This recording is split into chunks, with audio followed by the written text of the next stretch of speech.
Olá, seja bem-vindo ao programa Diversidade. Nós fazemos questão de trazer ao programa Diversidade entidades, seja ONGs, seja OCIPs, seja instituições, ou seja mesmo uma ação isolada que se faça para ajudar as pessoas com deficiência. Hoje nós vamos falar com a Cleise Belotto, que é coordenadora de comunicação da Casa de Davi, que está ali na Fernão Dias, não é isso? Tudo bem com você? Exatamente, tudo, e com você? Ótimo. Obrigada pelo convite, é sempre um prazer poder divulgar o trabalho que a gente faz. Casa Davi fica na Fernão Dias mesmo ou tem outro caminho para chegar? Não, fica na Fernão Dias mesmo, ela é bem visível, ali na altura de Guarulhos, né? Você já vê ali uma caixa d'água enorme, um totem com o nome Casa de Davi. Então fica exatamente na Fernão Dias. E logo que pega a Fernão Dias vai começando a sentir uma emoção gostosa. Com certeza, toda aquela energia boa, né? Um carinho abrangente. E quando chega assim no cume, fala, chegou. Chegou. Quando Exatamente. explodiu aquela sensação de amor, chegou na Casa Davi. É isso mesmo? Na verdade é bem isso. Eu acho que dentre todas as dificuldades que nós temos no trabalho que a gente realiza, como é muito próprio, né, das instituições filantrópicas, o amor é o que predomina, é o que prevalece, e as pessoas sentem muito isso à medida que vão fazer as suas visitas. Então é bem interessante isso que você falou. Ô Cleise, você sabe que eu tenho informação a respeito de comunidades que começaram pequenas, 10, 20, 30 pessoas, e que era assim, movida realmente a uma vontade enorme, um desprendimento do fundador, do coordenador, e aquilo foi crescendo, crescendo, crescendo, e chega um momento em que o movimento, a quantidade de pessoas atendidas, a quantidade de dinheiro que roda ali dentro, ou seja, é necessária, porque uma pessoa com deficiência custa caríssimo por mês para ser cuidada, né, dentro dessas instituições onde existe a permanência, né, a moradia dela, essas instituições começam a ficar um pouco mais profissionais. Então, ou seja, tem meta, tem horário, tem objetivos, tem profissionais que estão ali pela profissão e não pelo desprendimento, não como voluntários, e o ambiente fica, óbvio, técnico, né, fisiologicamente bom, né, o corpo de médicos maravilhosos, mas não existe aquele clima que nós estávamos falando do início da Casa de Davi. Existe esse risco lá dentro porque a Casa de Davi ficou grande? Ficou. Na verdade, hoje, só para você ter uma ideia, na nossa unidade de São Paulo nós temos 520 funcionários, né? E o sistema é noite e dia, porque eles são internados lá, como você conhece. Então, e ela funciona como uma grande empresa, mas só que como o tipo de atendimento que a gente faz e as origens dela, como nós cultuamos ainda muito tudo isso, como ela foi fundada, como ela começou, toda aquela dificuldade que ela teve, então o amor ainda ele é muito presente. A raiz então, é mantida. Gente é mantida. A gente ainda tem essa questão muito maternalista, né, das pessoas, que apesar de serem auxiliares de enfermagem, então são profissionais da área que nós devemos, até por uma questão organizacional e de legislação, nós temos que ter esses profissionais na instituição, mas ainda tem aquela questão do carinho, do cuidado, do amor, isso ainda é presente. E eu acho que é um diferencial que a instituição acaba tendo, em que pese o lado técnico, que tem que ser realmente muito respeitado, porque nós somos fiscalizados o tempo inteiro e a gente precisa manter esse regramento todo, né?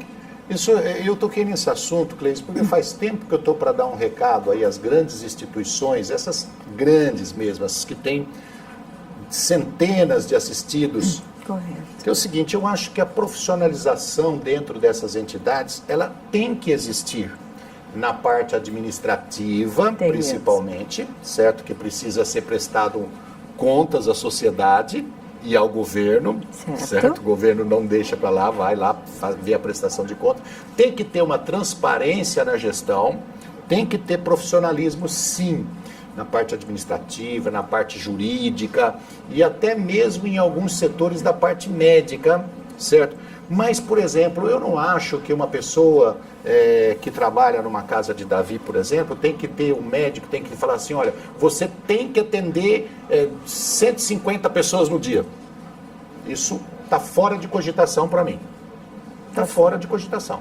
Eu acho que não tem que ter um número de atendidos por médico, não tem que ter um número de atendidos por enfermeira, não tem que ter um objetivo numérico de atendimento às pessoas com deficiência. É porque não é porta aberta, né? É diferente. Porque o médico, às vezes eu chego lá e eu não quero somente tratar, por exemplo, de um problema no fígado, numa infecção urinária ou cardíaca, eu quero desabafar com ele. Sim, pessoa com deficiência tem muito disso. Tem muito disso. Então tem todo esse trabalho. Hoje nós temos ali, compondo a nossa equipe, a parte médica, uma parte médica grande, né, operante. Nós temos a parte dos enfermeiros e auxiliares de enfermagem e nós temos uma parte técnica, que envolve psicólogos, psicoterapeutas, terapeutas ocupacionais, professores de educação física, assistentes sociais, nós temos fono. Então, toda uma gama de profissionais envolvidos no atendimento. E entra exatamente nisso que você está falando. Não é só atendimento médico, clínico, que ele precisa. Todos têm que ser psicólogos. Todos são um pouquinho, exatamente. E até nós mesmos. E todos têm que ser um pouco de mãe e pai. Um pouco de mãe, pai, madrinha, tio, amigo, e tudo irmão. mais, amigo e irmão, exatamente. E porque nós também nos afeiçoamos a eles, estamos lá todos os dias. Então, passamos a ser as famílias que muitos deles não têm. Porque ali uma boa parcela dos internos, eles são abandonados da família, pela família. Então, eles acabam nos adotando como familiar. E aí entra a questão do psicólogo da conversa, do dia a dia, né, do desabafo. E isso tudo é muito acolhedor, né? E aí é a nossa questão do amor, que a gente sempre fala, que ele está muito evidente numa instituição como essa. Você fala que uma boa parte foi abandonado. Isso. É um ponto que eu sempre bati nessa tecla, que a sociedade precisa entender isso, que a discriminação e o preconceito em cima da pessoa com deficiência, ele é uma das coisas mais doloridas que pode existir na humanidade. É uma das, certo? Por quê? Porque o preconceito e a discriminação em cima da pessoa com deficiência, hoje diminuindo, sorte, uma evolução boa da humanidade vem diminuindo, mas ainda existe. O preconceito e a discriminação em cima da pessoa com deficiência vem da própria família. É verdade, é verdade. Vem da própria família. Isso é dolorido. Você vê, eles abandonam Então, por uma série de fatores, né? Até pouco tempo atrás nós tínhamos a roda da vida na Santa Casa, em que as pessoas deixavam a criança ali, girava a roda e acabou. Para sempre. Sumia. Isso aí acabou na década de 50, alguma coisa assim, acabou. Mas a roda da vida continua existindo nessas casas de assistência à pessoa com deficiência. Como você disse, tem crianças que foram abandonadas lá e a gente não sabe quem é a família. Exatamente. Isso acontece na casa do Davi, isso acontece na casa do Betinho, isso acontece na casa André Luiz. Em várias casas, e muitas delas pelo Brasil. E você sabe que além deste abandono, que é o abandono da ausência familiar por completo, a gente tem a transferência de responsabilidade, né? Então, você precisa internar o seu filho, tá, ok. Conseguiu a vaga, você vai lá e transfere a responsabilidade, você nunca mais aparece. Ele parece que é uma carga que você tira de você. E, na verdade, o elo familiar, ele tem que ser mantido. Inclusive, nós temos o trabalho das nossas assistentes sociais, ele está totalmente voltado para isso. É para manter esse elo, né? Porque não é um rompimento simples, tá aqui, né? Transferi minha responsabilidade, graças a Deus. E a família então, se sente aliviada, fala assim, nossa, eu fiz um bem. Não é bem assim. Eu deixei ele numa excelente instituição. Lógico, e aí tudo bem, nós temos a nossa parcela, mas... nunca mais vai ver. E nunca mais vai ver. Então, quer dizer, existem vários tipos de abandono, né? Nossa, que lindo, hein? Vários tipos de abandono. Se alguém que fez isso estiver nos ouvindo, eu gostaria de olhar bem nos olhos e falar que lindo, que atitude maravilhosa que você tomou. Deixou seu filho lá, né, numa boa instituição e nunca mais foi ver. Que coisa linda, né? Complicado. Animal né? não faz isso. É complicado, né? Animal não faz isso. E eles são tão dóceis, cada um dentro da sua patologia, dentro da sua dificuldade, eles são muito dóceis, são amorosos. Há uma interação com eles e com a sociedade, com as pessoas, com a comunidade que visita, né? É uma coisa incrível, as pessoas saem de lá muito fortalecidas. Elas vão querendo se doar muito, que isso é muito comum. Não, eu vou ajudar, vou fazer o dia dele mais feliz, isso, aquilo. Realmente faz, mas a troca é muito interessante e as pessoas se saem muito mais fortalecidas do que quando entraram. Você disse, Cleise, que tem mais de 500 funcionários. 520 só na nossa unidade em São Paulo. Ah, tem unidade fora de São Paulo? Nós temos uma unidade em Atibaia, que é uma unidade recém-inaugurada, ela tem 3 anos e ela é voltada para o atendimento ao autismo, também em regime de internação. Lá só autistas? Só autistas. Em Atibaia? Atibaia. Tem algum outro lugar? Não. Então nós temos São Paulo 520 funcionários. Isso, e Atibaia nós estamos perto de 300 funcionários. Já? Já. 2 anos? É muita gente, 3 anos. 3 anos? É. Atibaia nós temos 80 pessoas internadas e a nossa capacidade é para 100. Também em regime de internação, são as residências terapêuticas, não é em regime pavilionar, é um atendimento diferenciado. Deixa eu orientar isso. 80 pessoas lá, você tem 300 funcionários. Quase 300 funcionários. Aqui em São Paulo você tem 520 funcionários e quantos atendidos? Eu tenho 271. 271 atendidos. Isso. Olha, gente, como isso é complicado. A quantidade complexo. De pessoas que precisa para fazer um atendimento, um bom atendimento, né? Bom atendimento. Então, para atender 80 internos em Atibaia, precisa de quase 300 funcionários. Para atender 271 internos precisa de 520 funcionários. Isso precisa de um apoio financeiro enorme. Enorme. Nós temos hoje... Tem voluntários? Temos voluntários. Então, como é que a gente sobrevive? Nós temos um convênio SUS com o governo, né, com a Secretaria da Saúde, e o complemento da receita, porque a receita é insuficiente, nós vamos aí em busca de projetos, de parcerias, campanhas, o que todas as instituições normalmente fazem, né? E todo o trabalho ofertado, ele é gratuito. Todo o trabalho ofertado é gratuito. Todas as pessoas atendidas lá são atendidas de forma gratuita, exatamente. Precisa ter o perfil para que ele seja admitido à vaga, tanto São Paulo como Atibaia, né? A Atibaia aconteceu por uma condenação do governo, porque até então, foi no ano de 2000, quando o Ministério Público ingressou com uma ação civil pública, questionando e pleiteando o atendimento às pessoas com autismo, porque até então esse trabalho não existia, só em clínicas particulares. E aí acabou acontecendo em Atibaia, o Estado foi condenado em 2007, salvo engano, e fizemos uma parceria e começamos a atender, na ocasião, 30 autistas. Aí surgiu a doação desse imóvel para nós em Atibaia e nós nos desafiamos aí mais uma vez a entrar nessa outra face de atendimento, e hoje nós temos um grande atendimento, é uma grande unidade, muito bem estruturada, os familiares estão muito felizes com o atendimento e essa é a nossa missão, atender. Nós estamos conversando com a Cleise Belotto, que é coordenadora de comunicação da Casa de Davi. Nós vamos para um rápido intervalo, já voltamos. Estamos de volta com o programa Diversidade, hoje conversando com a Cleise Belotto, que é coordenadora de comunicação da Casa de Davi. 820 pessoas para atender 350 atendidos. Brincadeira, você estava falando para mim quantos quilos de arroz por dia? São 70 quilos de arroz por dia e 40 de feijão. 40 de feijão. É muita coisa. E um boi. E um boi. Dia. E um boi por dia. E um leão por dia que a gente tem que matar para poder manter tudo isso acontecendo. Do lado para abastecer de ovos. Verdade. Nossa, é muita coisa, gente. Precisa de apoio, né? Precisa. Nós precisamos das coisas mais simples. Desde um sabonete, né? Até lá o suplemento alimentar, né? Que são esses mais sofisticados um pouco, para as dietas enterais dos meninos. Então, a gente precisa, dentro disso, desse espectro, eu preciso de tudo. Eu preciso dar um recado sobre essa questão de ser colaborador. A Casa Davi é uma casa já conceituada, já tem muitos anos de existência, fundada em 62, 62. Né? Como outras casas que já tem um nome, que o pessoal sabe que tem ali uma fiscalização do governo, que tem um atendimento. Então você quer colaborar? Vai lá colaborar. Mas você não quer colaborar com a Casa Davi, quer colaborar com uma outra instituição? O conselho que eu dou é o seguinte: sempre, seja a Casa de Davi, seja a ACD, seja a Casa da Luz, seja qual for a instituição, vá no local primeiro. Vá conhecer, faça uma visita, converse com o pessoal, veja o tipo de assistência que está dando lá, que essa casa está dando.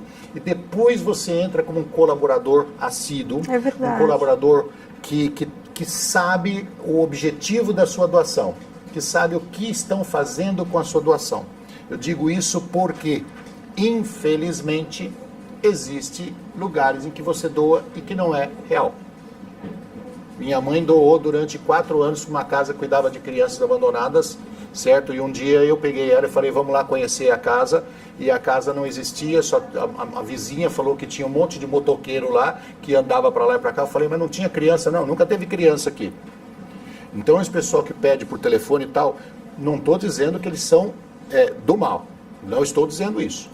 Mas eu estou dizendo para você ir visitar o local. Tá certo. Tem que ir lá conhecer. Ah, alguém te ligou, olha, nós estamos pedindo uma doação para tal instituição, para tal casa.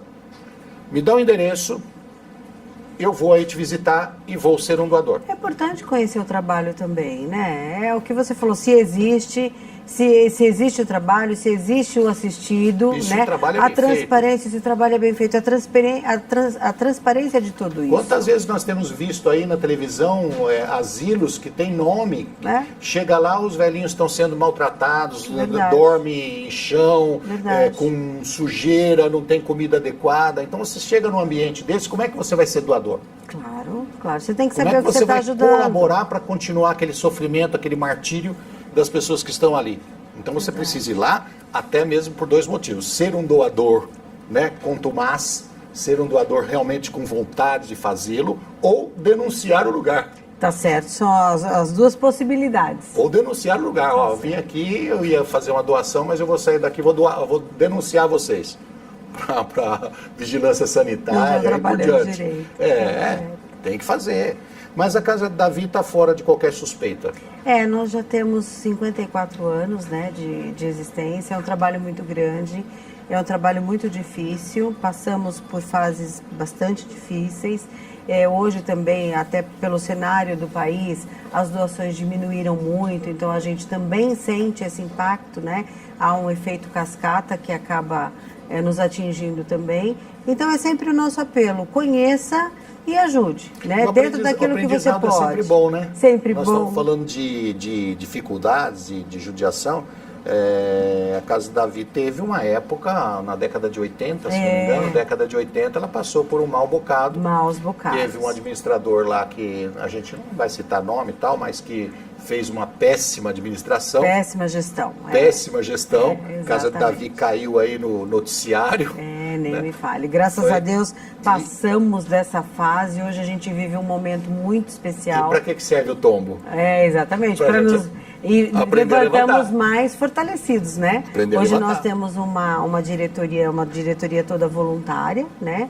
Com conduta retilínea, tanto é que a casa, se você for para conhecer há quantos anos você conhece, já ouviu falar da instituição, se você entra lá hoje, você vê que é um mundo. Vocês estão vacinados, uma coisa muito grande. Estamos hoje existe uma quantidade de controles internos, eu acredito que bem maior, exatamente para não acontecer o que você falou, né? Na verdade, tem a questão do amor, mas tem a questão das habilidades que são desenvolvidas e de todo o mecanismo gerencial que você tem que ter dentro de uma estrutura administrativa. Então você se respalda contabilmente, financeiramente, juridicamente. Sim. E a casa funciona como uma grande empresa, porque quase 800 funcionários, muita prefeitura não tem isso por aí. Exato. Cleise, agora vamos falar a respeito dos seus internos. Lá em Atibaia você disse que é autismo. Isso. Aqui em São Paulo, quais os tipos de deficiência que vocês atendem? Nós temos a deficiência intelectual e a deficiência física, em alguns casos que está associada. Decorrente da intelectual.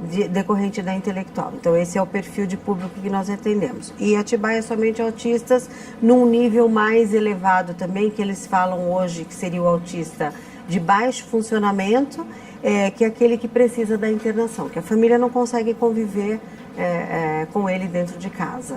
Tá. Então, em São Paulo você tem a deficiência intelectual e a deficiência múltipla. Isso. Seria esse o caso. Exatamente, tá? exatamente. Todos são internos ou você tem atendimento ambulatorial? Não. Todos são internos. Na Casa de Davi, somente com internação. Eu não tenho atendimento dia. Não tem? Não tenho atendimento dia. Não adianta levar lá uma vez por semana? Não, tal. eu não tenho essa estrutura. Tem casos, por exemplo, que a família visita constantemente, quer levar para casa num fim de semana, por exemplo? Tem sim. Isso é bem comum e é fruto também desse trabalho de manutenção de elo familiar que a nossa equipe do Serviço Social realiza. Agora, uma coisa muito importante. Vocês incentivam a família a levar o seu familiar, o seu filho, o seu irmão, o seu pai para casa? Vocês incentivam essa família a aprender e levar, ou as pessoas que estão lá não têm condição de ir para casa?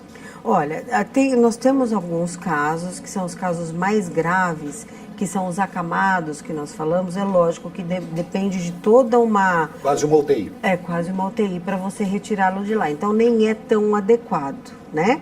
Mas aqueles que têm uma condição um pouco mais amena, mais leve, então nós incentivamos sim a família a levar, eles mesmos pedem, né? Porque tem um convívio familiar interessante, então isso é uma rotina bem comum, bem tranquila assim, sabe?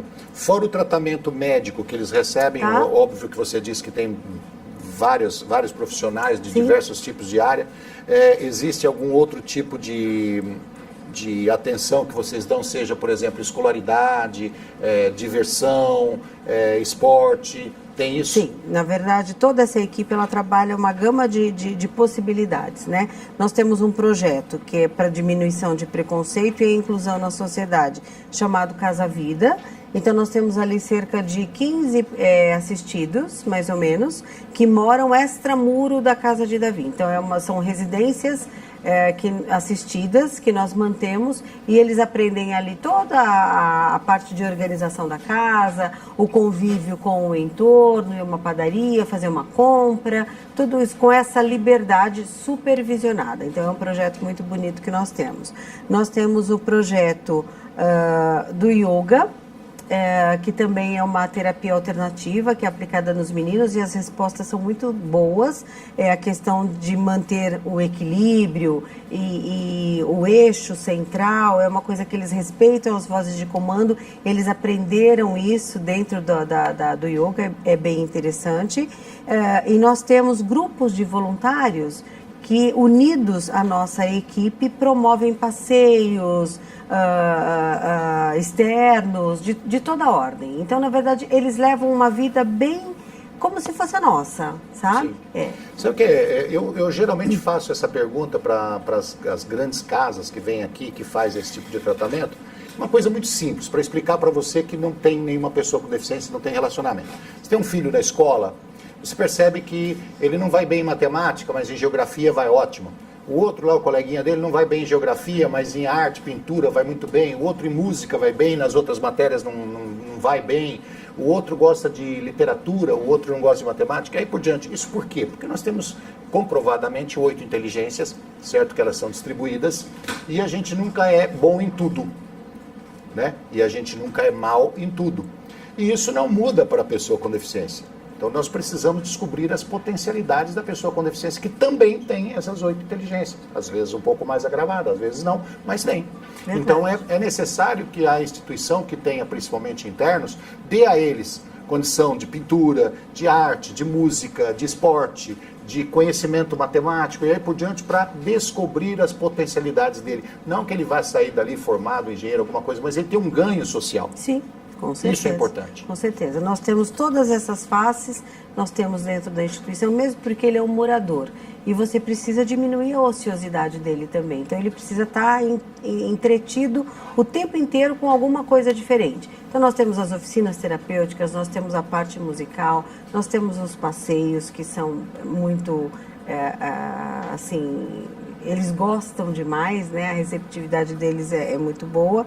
A parte do processo recreativo interno, que são as festas sazonais, também acontecem através dos voluntários. Então, é uma gama de atividades que preenchem o tempo deles e, na verdade, as habilidades são estimuladas também, né? Sim. Essas capacidades. É muito rico. Ali é um mundo, viu, de conhecimento. Se você quiser entrar em contato com a Casa de Davi, você entra no site Casa de Davi, com D mudo no fim, Casa de Davi, certo? D mudo no fim.org.br, casadedavi.org.br. Ou pode ligar para o telefone 2453-6600, marque uma visita, vá conhecer a Cleise, ver se tudo que ela está falando é verdade. Isso. É verdade, sim. Vai lá conhecer a Cleise, vai lá conhecer a Casa de Davi e se torne um voluntário, um frequentador. De repente você não pode doar nada, não tem nada para doar? Tem sim, tem amor, tem carinho, você pode fazer visita, você pode ficar lá conversando com as crianças, você pode participar da Casa de Davi de alguma forma, fazendo visitas, simplesmente. Se não tiver nada, eu acredito que nós temos sempre alguma coisa a doar, né? Sempre, não tenha dúvida. Então, essa atenção, esse carinho, essa pessoalidade é importante. Eles adoram. Há uma interação muito grande deles com os visitantes, né? Quem for lá, que fica o convite para que realmente vá, vai constatar isso que a gente está falando. Só a ultimazinha para terminar. Tem Ok. espaço para crescer?